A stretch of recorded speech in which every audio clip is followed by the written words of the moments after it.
ருசித்து பாருங்கள். கிறிஸ்துவுக்குள் பிரியமானவர்களே, நீங்கள் தேவனோடு தனியாக செலவிடும் நேரம் எப்படி இருக்கிறது? ஒருவர் சொல்கிறார், அது ஒழுங்கா இல்ல, சில சமயம் மட்டுமே நடைபெறுது. மற்றொருவர், நான் ஜெபிக்கிறேன், வேதம் வாசிக்கிறேன், ஆனால் அது ஒரு வழக்கமான நிகழ்வாக தான் எனக்கு தோன்றுகிறது. அதனால் எனக்கு எந்த லாபமும் இருப்பதாக எனக்கு தோன்றவில்லை. நானும் அதில் பெரிதாக எதுவும் ஈடுபாடு காட்டல. இன்று நம்மில் பலரின் உண்மை நிலை இதுதான். உங்களுக்கு ஒரு சின்ன சவால். அடுத்த 30 நாட்களுக்கு தினமும் தேவனோடு ஜெபத்திலும் அவருடைய வார்த்தையிலும் நேரம் செலவிடுங்கள். நீங்கள் அந்த 30 நாட்களில் என்ன கற்றுக்கொண்டீர்கள் என்று கவனித்து பாருங்கள். அது உங்கள் இருதயத்தை மாற்ற ஆரம்பிக்கும். இயேசு சொன்னார், ஒருவன் தாகமாய் இருந்தால் என்னிடத்தில் வந்து பானம் பண்ண கடவன். நாம் அவரை நம்முடைய தாகத்தை தீர்க்க அனுமதித்தால் மீண்டும் அவரிடமே வர வேண்டும் என்ற ஆசை அதிகரிக்கும்.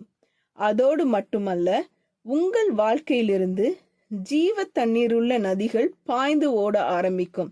அது உங்களை சுற்றி இருப்பவர்களின் தாகத்தையும் தீர்க்கும். ஜெபம் செய்வோம். எங்கள் அன்பின் பரமபிதாவே, நீர் எங்களை உம்முடைய பிள்ளைகளாக ஏற்றுக்கொண்ட கிருபைக்காக உமக்கு நன்றி செலுத்துகிறோம். சில நேரங்களில் நாங்கள் உம்மோடு செலவிடும் நேரம் ஒரு பழக்கமாக மட்டுமே மாறிவிட்டதை ஒப்புக்கொள்கிறோம்.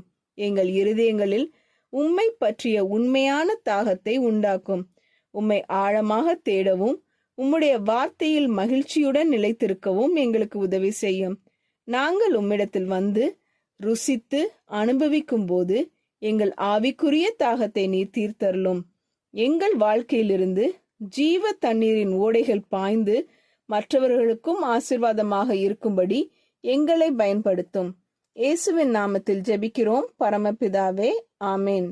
இந்த மெசேஜ் 18 அக்டோபர் 2024 நான்சி டிமாஸ் வோல்கமோத் அவர்களின் இயேசுவை தேடி என்ற புரோகிராமிலிருந்து எடுக்கப்பட்டது. கர்த்தர் உங்களை ஆசீர்வதிப்பாராக.